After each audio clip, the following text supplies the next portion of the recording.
Bienvenida a toda la iglesia bendecida de Cristo en esta mañana linda. Un saludo a todos los hermanos que nos escuchan a través de las redes sociales, a través de nuestro canal de YouTube. Son todos muy bendecidos en el nombre de Jesucristo.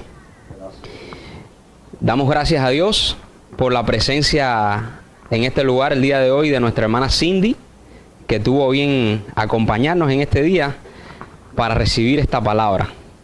Cindy, declaro que Dios tiene una palabra de bendición para ti en este día que te dimensiona a otro nivel de entendimiento. Así igual para cada uno de ustedes.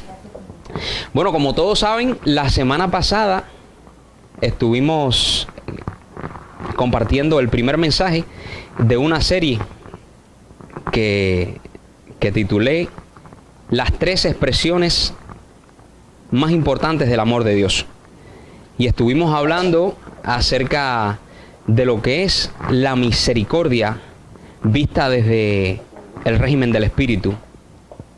Y no sé si recuerdan, hablamos que la misericordia básicamente no tenía nada que ver con tomarle lástima a una persona, sino en intentar comprender la posición en que estaba, tratar de comprender su realidad para intentar por el Espíritu, por la verdad de Dios que nosotros conocemos, sacarlo de su paradigma a una verdad mucho mayor y mucho más salvadora que la realidad en que estaba preso esa persona.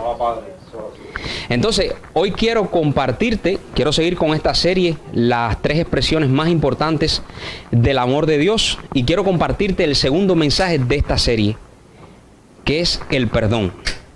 Como les dije la vez anterior, las 3 expresiones más importantes del amor de Dios, a mi entender, son la misericordia, el perdón y la gracia.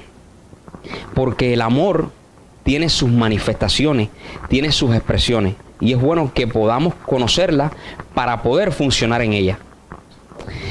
La palabra perdón aparece 2 veces en el Evangelio revelado al apóstol Pablo. Escucha bien, que todo lo que quiero compartirte el día de hoy es bien importante. Es importante que tengas tu oído afinado, porque esta palabra pudiera salvar tu vida en un momento determinado, pudiera sacarte de una situación en la que tú pudieras estar muy mal por largo tiempo, porque el perdón es un detalle bien importante. Como te decía, el perdón aparece 2 veces en el Evangelio revelado al apóstol Pablo. Y curiosamente, tanto en la epístola a los Efesios como en la epístola a los Colosenses usa la misma frase. Pareciera que el apóstol de la gracia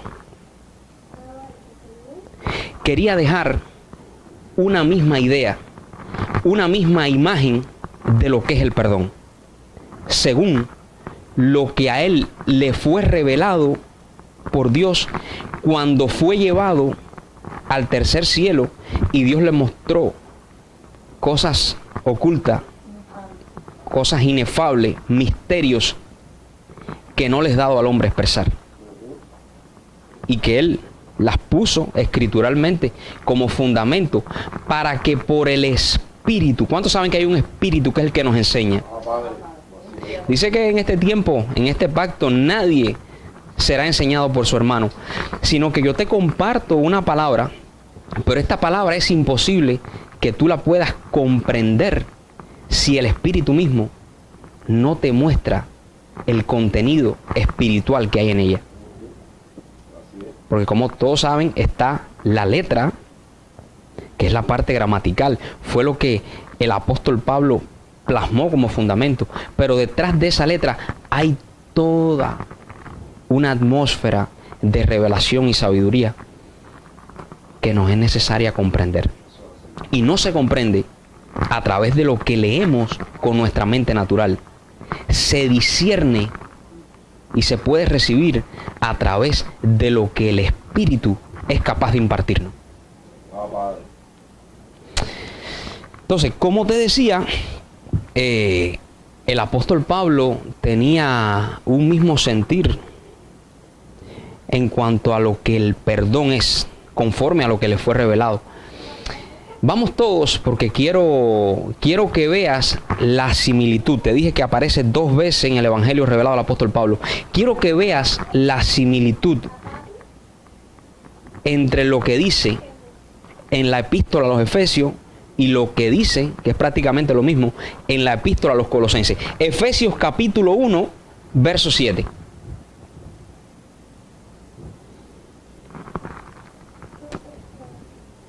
Ahí lo podemos ver en la pantalla.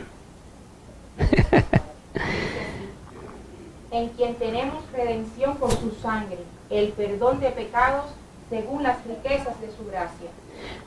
Fíjate, dice, en quien tenemos redención por su sangre, el perdón de pecados según las riquezas de su gracia. Cuando tú vas a Colosenses capítulo 1, verso 14, dice prácticamente lo mismo. Dice, en quien tenemos redención por su sangre, el perdón de pecado. Aunque lo he hecho anteriormente en otros estudios en la radio, me es necesario explicar hoy, aunque sea brevemente, qué es la redención por su sangre y qué es el pecado, para luego poder adentrarnos en lo que es la esencia espiritual del perdón.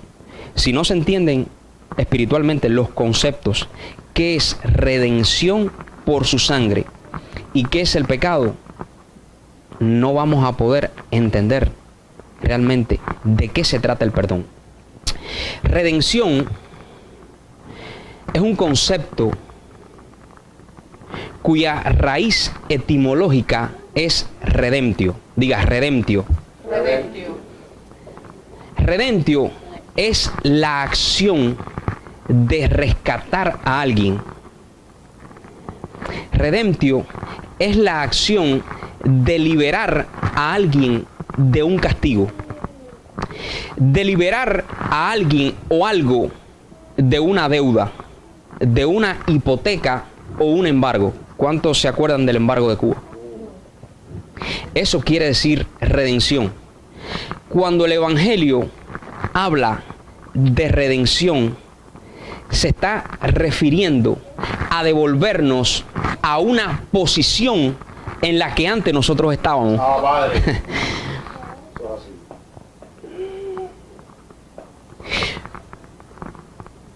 El hecho de alcanzar esa posición, Efesios capítulo 1, verso 7, en quien tenemos redención por su sangre, el perdón de pecado. Nosotros alcanzamos, somos devueltos a esa posición a través de su sangre, dice Efesios, dice Colosenses y dicen muchos otros textos que te pudiera mencionar. Pero cuando el Evangelio está hablando de sangre, que somos redimidos por su sangre, diga, somos redimidos por su sangre. Redimidos por su sangre. Cuando el Evangelio está hablando de sangre, no está hablando de la sustancia, Tommy, de glóbulos rojos. No se trata de eso. Yo escucho muchos pastores de muchos años con la mejor intención y diciendo una verdad, pero cuando los escucho explicando esto, lo explican de una manera natural en la cual no hay edificación. Yo quiero que tú pienses por un momento en qué te puede bendecir a ti si el Evangelio se trata de transformación, si el Evangelio se trata de una transformación de la mente. ¿En qué te puede a ti bendecir de que Jesús de Nazaret haya derramado en la cruz, lo hayan asesinado y haya derramado un poco de sangre natural? Es bueno que tú te hagas esa pregunta. Oh, fui salvo, soy sano por su llaga, fui salvo por su sangre, fui redimido por su sangre. Pero si esa sangre es natural, después de 2000 años, ¿en qué te beneficia esa sangre? Sí, porque está muy bien que tú digas que fuimos redimidos por su sangre, y eso es verdad. Pero ¿en qué manera, en qué medida, de qué modo soy redimido por su sangre. ¿De qué modo una sangre natural me alcanza a mí después de 2000 años para traer una transformación a mi vida? Eso es algo que ningún cristiano de a pie se pregunta el día de hoy. Y no está hablando de sangre en el sentido, como te decía, de glóbulos rojos. La sangre solamente es un ejemplo que el apóstol Pablo pone para referirse a algo que da vida. ¿Cuántos entienden que la función de la sangre dentro del cuerpo es llegar hasta los órganos, es echar a latir el corazón? La sangre va hasta el lugar más minúsculo donde tú te provocas una herida para llevar vida, porque en la sangre está la vida. Sin sangre un cuerpo no puede funcionar. Los órganos no cumplen su función, el corazón no late. Por eso es que el apóstol Pablo usa como ejemplo la sangre, refiriéndose a algo que da vida.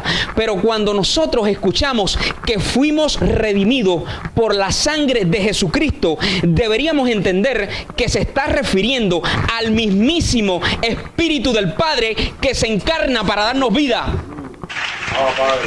Eso es lo que el día de hoy, después de 2000 años, te sigue ministrando, te sigue cambiando, te sigue transformando, te sigue ministrando para que tú puedas ser transformado y recuperar la habilidad de pensar espiritualmente que tú tenías cuando eras un espíritu, estabas en el Padre y no habías participado aún de carne y sangre. De eso se trata. Así que cuando lees por la sangre de Jesucristo, lo que tienes que traducir por el mismísimo Espíritu eterno del Padre que se encarnó para darme vida. De eso es lo que está hablando.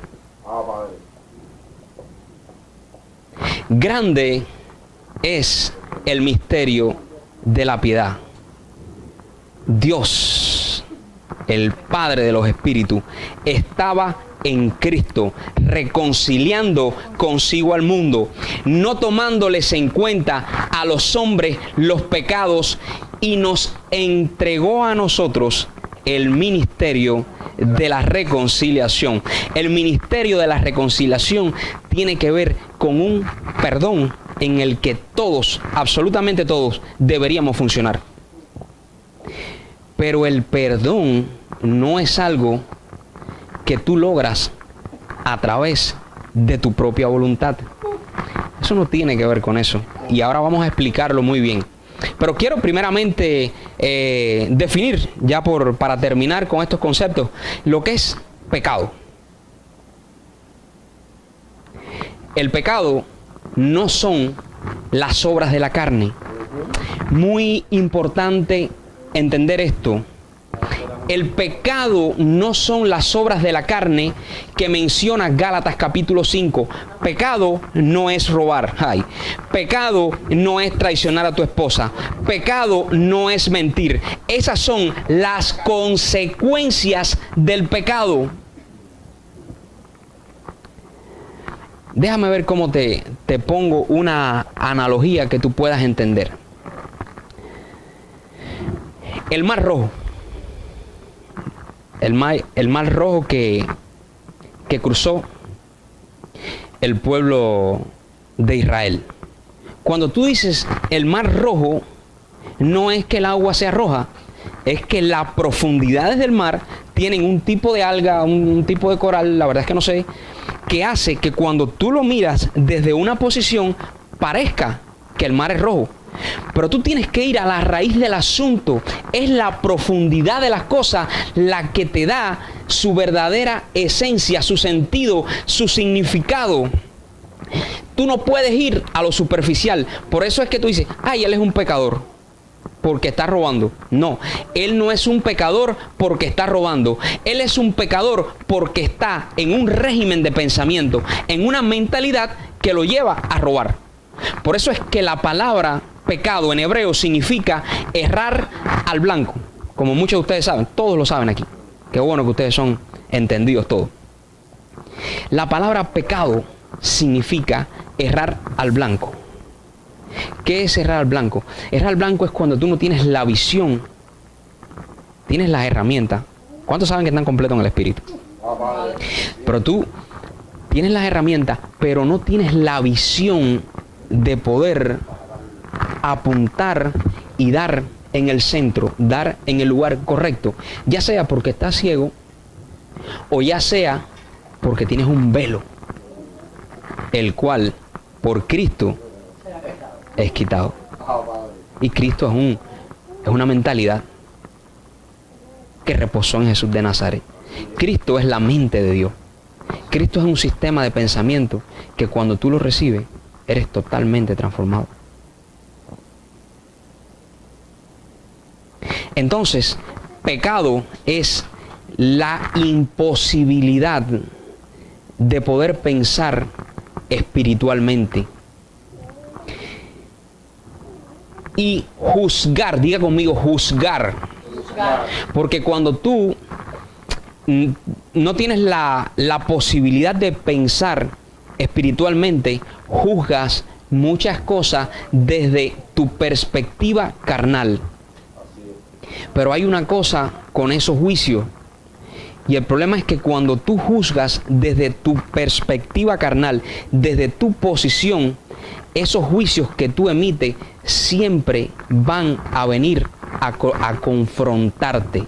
Diga, mis juicios, por pequeños que sean, siempre me van a confrontar. Eso es un hecho. Jesús dijo, fíjate bien, no podemos tomar nunca ninguna palabra a la ligera. Pareciera que está diciendo cualquier cosa, pero en las cosas que Jesús decía, hay una profundidad espiritual tan grande que cuando tú llegas a comprenderla totalmente, tú te das cuenta que eso es un bombazo para que tú puedas entender cosas que en una gran medida te están perjudicando. Jesús dijo,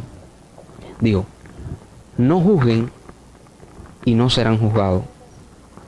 No condenen y no serán condenados. Perdonen y serán perdonados. ¿Por qué miras la paja en el ojo de tu hermano y no ves la viga que hay en tu ojo? Déjame ver cómo yo te explico esto, bendecido. Constantemente Dios está poniendo espejos alrededor nuestro. Esos espejos son personas que vienen a nuestras vidas para mostrarnos algo en relación a nosotros. Si tú ves una persona, ya sea el comportamiento que tenga, ya sea la manera de ser que tenga, ya sea que sea contigo de una manera que a ti no te gusta que sea, tú tienes que observar, tienes que intentar mirando a esa persona como un espejo, entender cuál es el mensaje que esa persona está trayendo a tu vida. Porque la cuestión no está, escúchame bien, la cuestión no está, como te decía, en que la persona sea de una determinada manera. El problema está en que esa determinada manera a mí me afecte. Cuando esa determinada manera de ser que esa persona tiene, que es un espejo en tu vida, que viene para mostrarte algo, a ti te incomoda, tú tienes que preguntarte qué mensaje me está trayendo. ¿Cuántos entienden eso? Léeme por favor 2 Corintios capítulo 3, verso 18. Por tanto, nosotros todos, mirando a cara descubierta, como en un espejo, la gloria del Señor, somos transformados de gloria en gloria, en la misma imagen, como por el Espíritu del Señor. Mira, escucha bien. Por tanto, nosotros todo, diga, también es conmigo.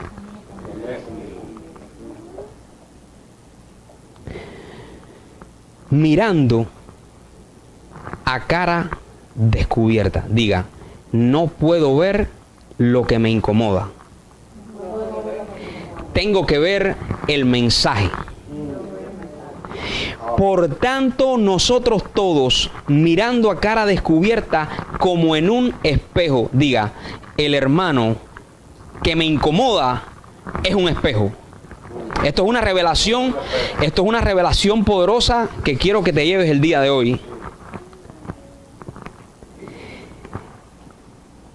Como en un espejo, la gloria del Señor, somos transformados de gloria en la misma imagen como por el Espíritu del Señor.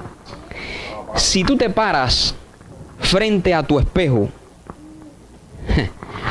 y no ves el defecto de tu hermano, sino el mensaje que Dios quiere transmitirte, esa es la gloria del Señor, porque tu transformación es la gloria del Señor, porque tú, siendo transformado a la estatura del varón perfecto, eres el Señor. Porque el Señor es el Espíritu. El que se une al Señor, un espíritu es con Él. Lo que significa que cuando tú eres transformado a la dimensión de Cristo, entonces ya no vives tú, Cristo vive en ti. Y el que se está expresando no es Rosel, es Cristo. Y se expresa a través de todos los que lleguen a alcanzar esa estatura y formen un cuerpo en un mismo sentir, un mismo pensar. Entonces Cristo es la cabeza. Y todos los que son a esa estatura, sencillamente son el cuerpo. Jesús dijo en una ocasión, el Hijo del Hombre no tiene dónde reposar la cabeza. Yo una vez escuché un pastor diciendo, pobrecito el Señor, no tenía cama donde acostarse. El Señor era muy humilde, hermano, tenemos que ser humildes. Y Jesús, cuando le hacía falta lo que le hiciera falta, le dijo a Pedro, vete y tira el anzuelo. Y vas a coger un pez y en la boca del pez están que tú necesitas. Entonces eso no se trata de eso. Se trata de que él no tenía bendecidos que tuvieran una estatura donde su mentalidad pudiera ser expresada. Eso es lo que tiene que ver ese texto. ¿Cuántos dan gloria a Dios? En quien tenemos redención por su sangre, el perdón de pecados según la riqueza de su gracia. Entonces, si la redención por su sangre tiene que ver con una transformación a un sistema de pensamiento espiritual, donde tenemos la habilidad de no juzgar nada,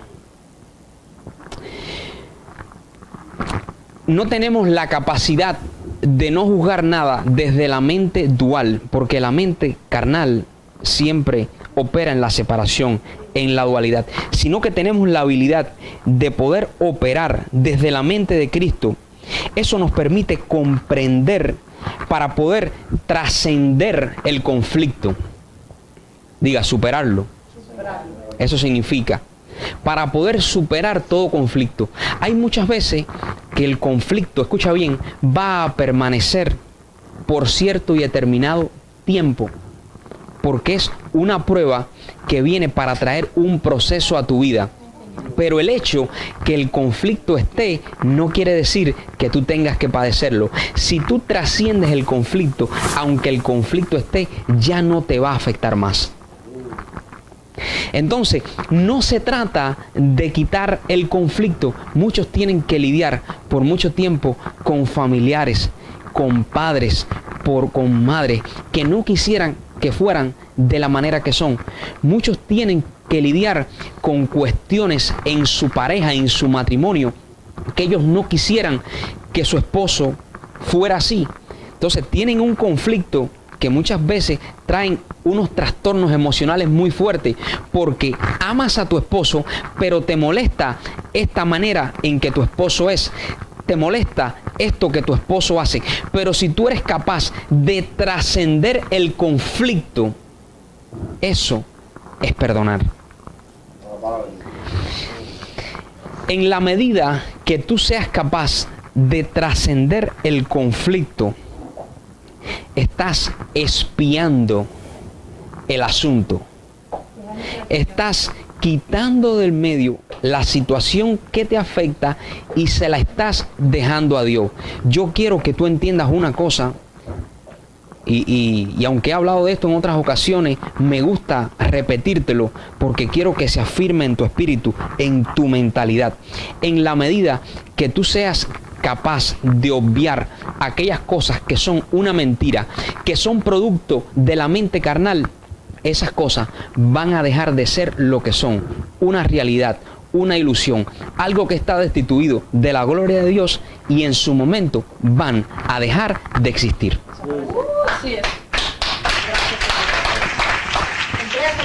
Eso tiene que ver con eso. Si tú tienes esa revelación, la gente hace todo lo contrario, porque la mente carnal quiere nadar contra la corriente y a favor del conflicto. Entonces, están viendo cierta y determinada situación, y cuando tú discutes, cuando tú peleas en relación a esa situación, lo que estás haciendo es fortaleciéndola. Lo mismo que hablamos de la misericordia en el mensaje pasado. Todo eso lo que trae es una aseveración, una fortaleza en toda esa ilusión, en toda esa realidad. Y no va a dejar de existir porque tú estás reconociéndola constantemente. Mira, te voy a decir algo. Yo, por ejemplo, yo he visto muchas personas, al menos ahora mismo me recuerdo muy bien de una señora que tenía una situación familiar. Ella era cristiana hacía como 15 años, una persona ya mayor, y ella tenía un problema de perdón bien serio, al parecer. Yo no sé muy bien los detalles, pero yo me persono en cierta ocasión en un lugar donde estaban dando ciertas sesiones de liberación. ¿Cuántos conocen lo que es eso? Entonces yo llego y yo me quedo así porque está el pastor, está la señora sentada y habían como 3 personas alrededor, y entonces la gente le decía: ¡suéltala! ¡Sal fuera! ¡Espíritu en falta de perdón! ¡Suelta a esta mujer de Dios! Y la mujer estaba así, con las manos así, como si ella no tuviera nada agarrado, como quien quiere soltar una papa caliente. Y el pastor, media hora ahí: suelta el espíritu de falta de perdón, suéltala, sal fuera. Y yo me quedé así, y dije: no, es fuerte, parece el demonio ese.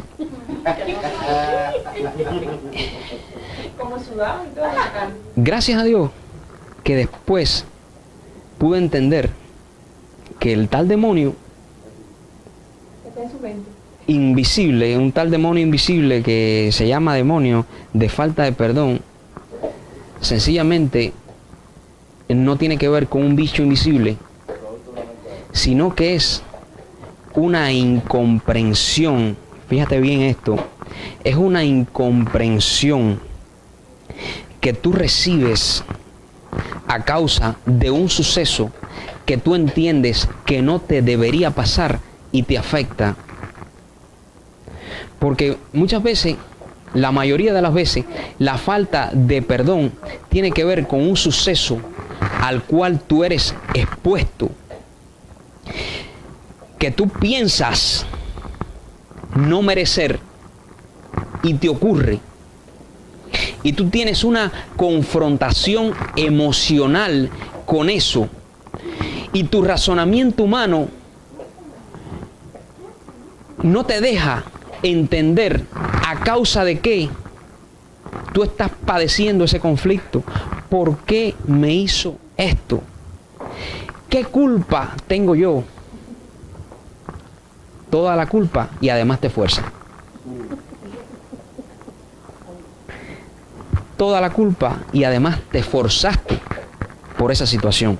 Porque todas las cosas que vienen a nuestras vidas somos nosotros quienes las provocamos a través de nuestro juicio. Deja ver cómo yo te explico esto. La Biblia dice, de la abundancia del corazón habla la boca. Cuando tú tienes en tu corazón cosas que deben ser quitadas, que deben ser sacadas afuera, cosas que no deben formar más parte de ti, porque tú debes ser transformado para que eso no forme más parte de ti. Entonces, eso que debe ser quitado se va a expresar inicialmente a través de las palabras. Diga, de la abundancia del corazón habla la boca. De la abundancia del corazón habla la boca. Esas palabras, esa vibración que sale de tu espíritu va a hacer que todo el universo, toda la realidad, toda la ilusión en que tú estás viviendo regrese a ti como un espejo para confrontarte y tú puedas ver, porque tú ahora mismo haces así, miras para adelante y tú no te puedes ver a ti mismo. Es necesario que tú tengas un espejo delante que te haga saber el granito que tú tienes, el lunarcito que tienes por acá, si estás despeinado, lo que sea que tú necesitas ver. Por eso, cuando de la abundancia de tu corazón tú sueltas una palabra de juicio, el universo se va a poner de acuerdo con Dios, porque el universo siempre va a estar de acuerdo con Dios, porque Dios es el creador del universo, para que venga tu espejo, para que venga tu hermano, ese que te cae mal, si te molesta, esa es la manifestación de tu juicio que viene a dejarte saber que tú juzgas porque todavía hay cosas que tienen que ser transformadas en ti.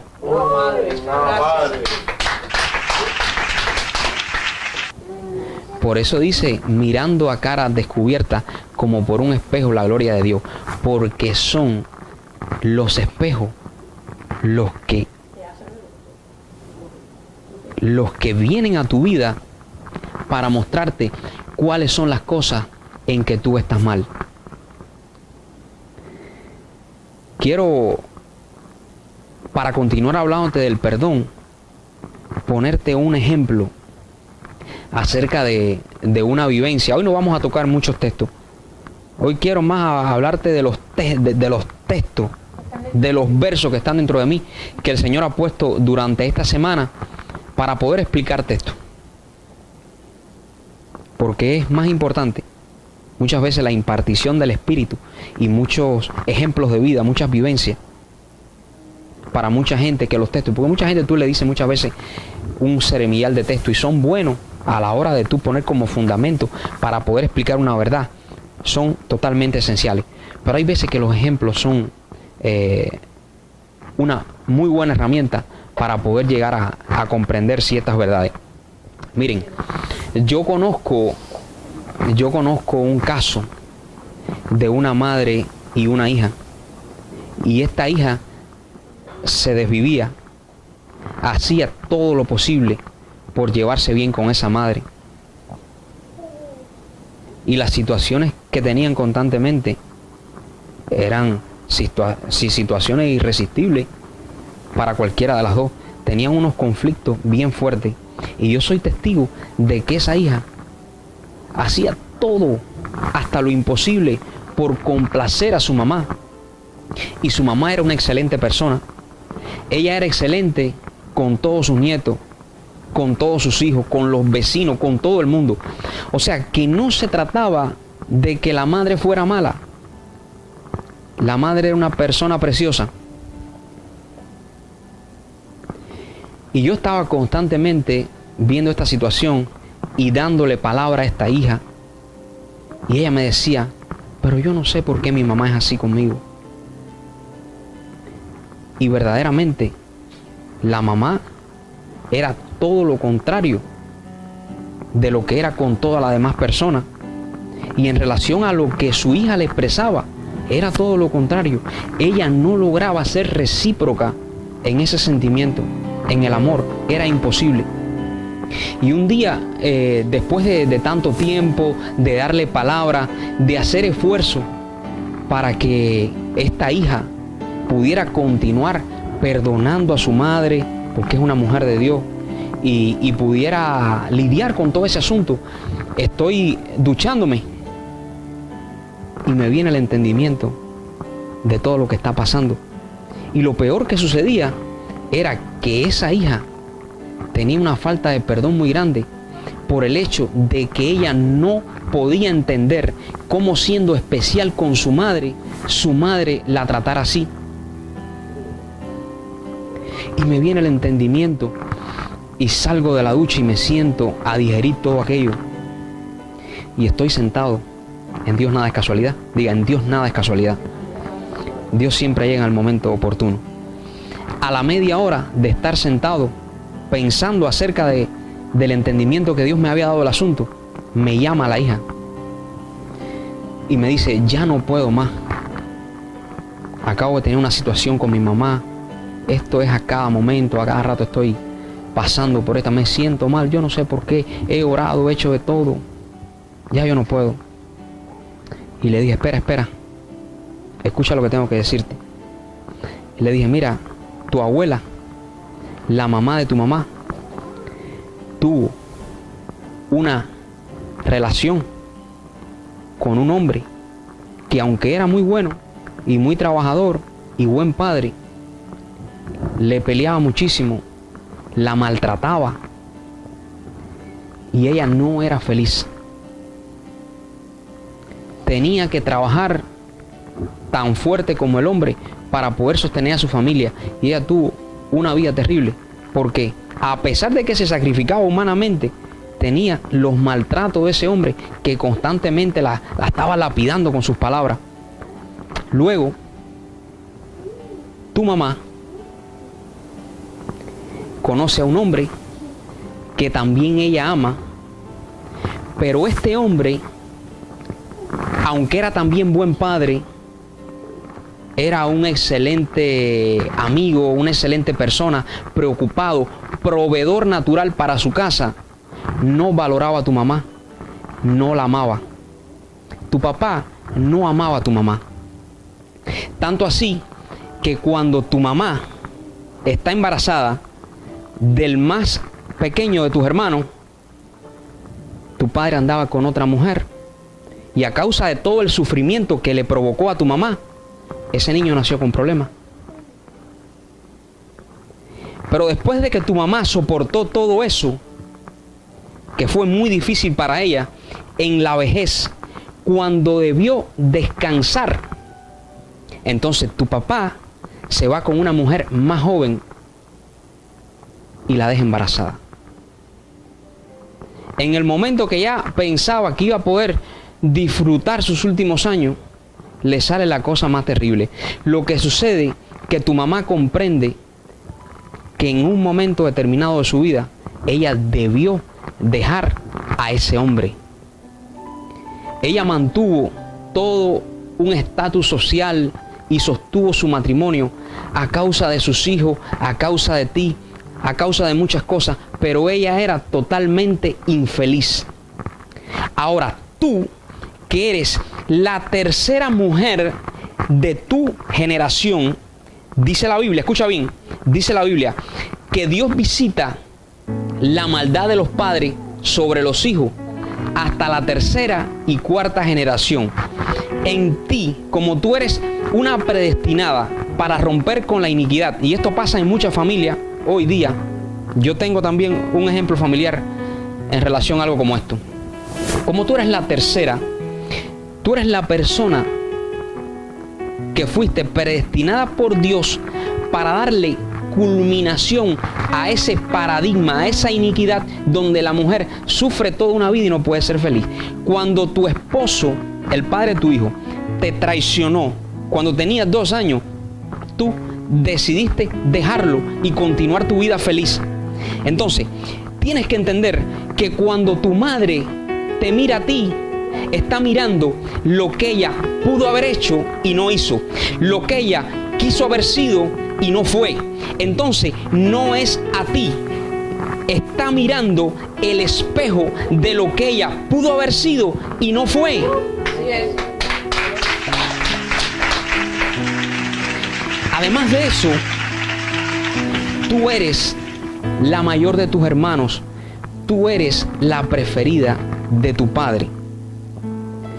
En el inconsciente de tu mamá, aunque ella no lo comprenda, tu papá se desvivía por ti. Tu papá te hizo unos 15 años especiales, donde él mismo te tiró la foto, donde él se preocupó por ti, y tú eras la persona, aunque él lo manifestaba a través de los celos y a través de no dejarte salir y a través de muchas cosas, esa era su manera de manifestar el amor y ella lo veía. Aunque ella es tu madre y ella en verdad te ama, tú no solamente eres el espejo de lo que ella quiso haber sido y no fue, sino que también tú eres el espejo de esa mujer que ella quiso ser, en el sentido de tener la atención de tu padre. Cuando esta mujer comprendió esto y se dio cuenta que no era realmente que su madre la odiaba a ella, sino que ella era el espejo donde su madre se veía, donde veía la frustración que ella tenía y la felicidad que hubiera podido tener, entonces eso es algo confrontativo que hace que ninguna cosa que tú hagas, por más que te esfuerce, tenga ningún tipo de resultado. Cuando esta mujer comenzó a tomar conciencia de todo esto, empezó a llorar. Ella se quebrantó en llanto y yo le decía, ¿qué te pasa? ¿Te sientes mal? Me dijo, no, es que ahora estoy entendiendo. Y es así mismo como tú dices, yo he sentido como que mi mamá me tiene envidia. Le dije, no es eso.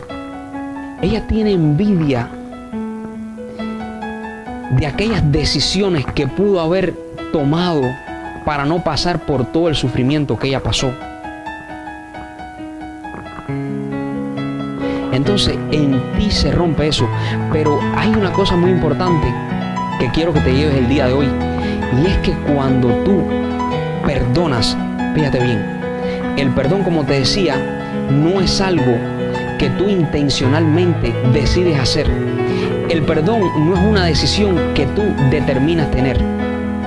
Yo después, en ese ejemplo que te ponía, esa mujer que supuestamente le estaban sacando el espíritu de falta de perdón, yo esa mujer la escuché orando en tiempo de oraciones que tenía. Señor, yo la perdono, yo lo perdono, yo la perdono, pero quítame este dolor. No existe tal cosa.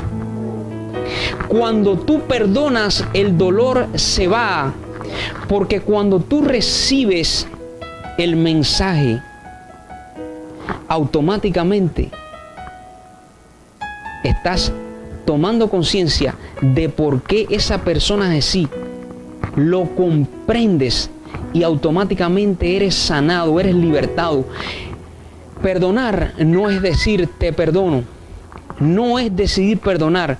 Perdonar es un entendimiento que viene acerca de una frustración que tú tienes por no comprender un comportamiento. Esa es la esencia del perdón. Y en relación a estas situaciones generacionales que te hablo, la Biblia dice cosas tan tremendas como la que te mencionaba. Dios visita la maldad de los padres sobre los hijos hasta la tercera y cuarta generación. Y tú me pudieras... Mira, la Biblia también dice, por ejemplo, dice, los padres... Fíjate qué cosa tan tremenda. Dice, los padres comen las uvas agrias y a los hijos le da la dentera. Muchas de las cosas que los padres adquieren como un sistema de pensamiento no se manifiesta en ellos y se manifiesta en los hijos. Y muchas veces tú buscas la raíz del asunto en los padres y tú dices, pero si el padre no tiene ningún problema. Pero sin embargo, la iniquidad se manifiesta en los hijos y los hijos la heredan a los hijos de los hijos. Y así hasta que viene alguien predestinado alguien con la mente de Cristo, o al menos con una iluminación de Cristo, con una revelación de Cristo, para cortar con ese paradigma. Quiero decirte hoy día, y generalmente es más para las mujeres, mujer que me estás escuchando, muchas veces la religión te pone todo tipo de esposas espirituales, de cadena, en relación a tu vida. Tú no tienes por qué soportar un hombre que te maltrate, que no te valore, que no te aprecie. Si tú consideras que esa persona no es digna de poder entregarle tu vida, salte de ahí. Muchas veces la persona toma conciencia y regresa y decide cambiar. Pero si tú sigues formando parte de esa actitud, de ese comportamiento, sencillamente por fe, porque tú ores, porque tú ayunes, eso no va a cambiar. Eso solamente puede cambiar si la persona toma conciencia de que tú no fuiste puesta en su vida para hacer de ti una esclava, sino para hacer de ti una reina, porque tú únicamente es ayuda idónea para él. La Biblia dice cosas tan tremendas como que los padres se comen las uvas agrias y a los hijos le da la dentera. Tú tienes que, a partir de hoy, si tú tienes cualquier tipo de conflicto emocional, cualquier tipo de situación, es bueno que tú mires atrás y tú puedas decir, ¿qué es lo que está pasando aquí? ¿De dónde sucede esto? ¿Por qué mi hijo es así? ¿Qué es lo que está provocando eso? Porque cuando tú interpretas el mensaje, el mensajero se va. Cada una de las cosas que nos confrontan en el aspecto familiar, mira, ya sea por cuestiones de enfermedad, generalmente el abuelo tuvo cáncer, la madre tuvo cáncer, la hija tiene cáncer, y otra serie de cuestiones incluso relacionadas a la parte sexual, y muchas cosas relacionadas a la parte del carácter. Tienes que mirar atrás, porque Dios visita la maldad de los padres hasta la tercera y cuarta generación, pero en Cristo esa iniquidad termina. Y Cristo es un nivel de entendimiento, es una iluminación que hace que todo lo oscuro en tu vida y en la vida de tu familia termine. Que seas iluminado en aquello que tú necesitas comprender, para que una vez recibido el mensaje, ese mensajero, ya sea un cáncer, ya sea cualquier cosa, como te decía, se vaya y deje de formar parte de tu existencia y la existencia de tu familia. Yo conocí un caso, por ejemplo, de un niño que tenía un serio problema físico, prácticamente no podía caminar. Y sencillamente porque la madre tomó conciencia y comprendió cuál era la situación que el niño tenía, a causa de que el niño tenía esa situación física. El niño, que nunca había hablado a la edad de 7 años, no se mejoró del todo, pero comenzó a haber una transformación en él. El niño comenzó a hablar, porque la madre comenzó a interpretar el mensaje. Ninguna cosa que a ti te está afectando es algo ajeno a ti o a tu familia. Diga, todas las cosas que me afectan son un mensajero en mi vida. Yo quiero exhortarte el día de hoy para que tú, y esta es la verdadera oración. Esta es la verdadera oración en que tú tienes que entrar.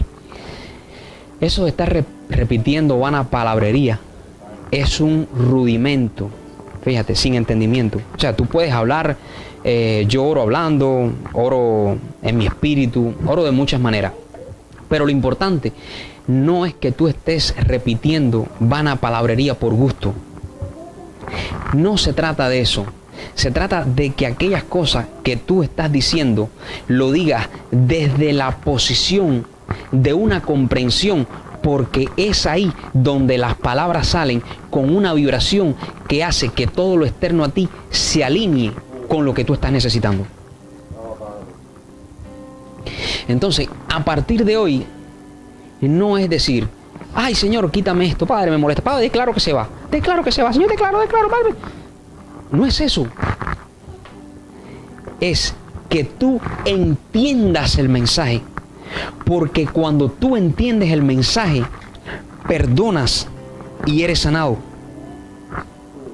Eres sanado en aquellas cosas que vinieron a tu vida como un mensaje para que la transformación ocurra. Cuando comenzamos a perdonarnos a nosotros mismos, hay muchas cosas de nosotros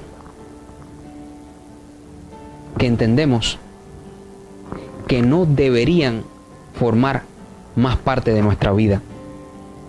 Hay muchas cosas, y lo digo hablando por mí, hay muchas cosas que están en tu mente. Fíjate, escucha bien esto. La verdadera transformación, el verdadero perdón, para que tú estés en capacidad de comenzar a perdonar todas aquellas personas, incluso personas que tú consideras que son tus enemigos. Para tú poder lograr eso, tienes que comenzar a perdonarte a ti mismo.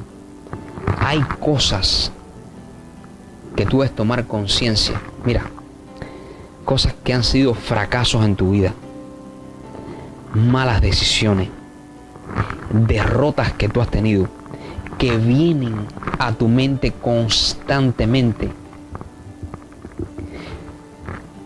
a decirte que tú eres un perdedor, que tú hubieras podido hacerlo mejor, que tú no tomaste la decisión correcta, que pudiste haber hecho eso y no aquello.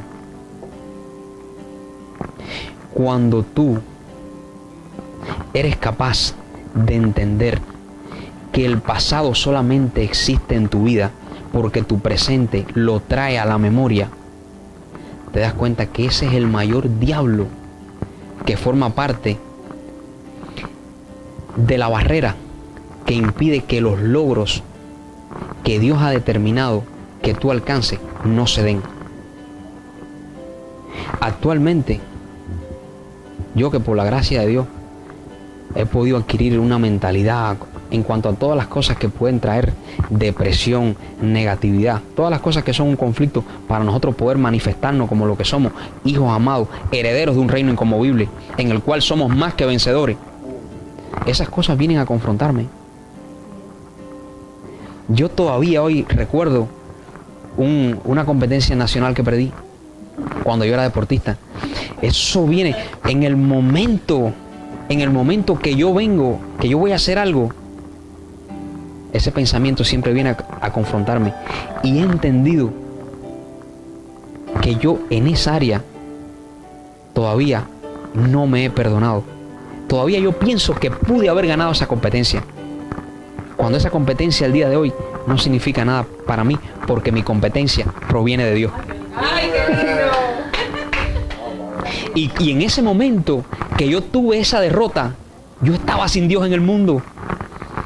Entonces, ¿de qué manera tú puedes seguir valorando unos conflictos, unas situaciones, una derrota que tú tuviste cuando tú realmente no eras tú? Porque tu espíritu aún no había sido impactado por la gloria y el poder de Dios y no habías resucitado.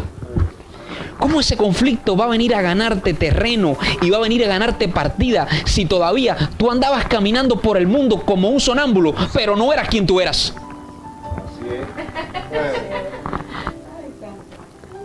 Cuando yo tuve esta revelación y yo dije, pero si yo andaba dormido, ese que perdió no era yo.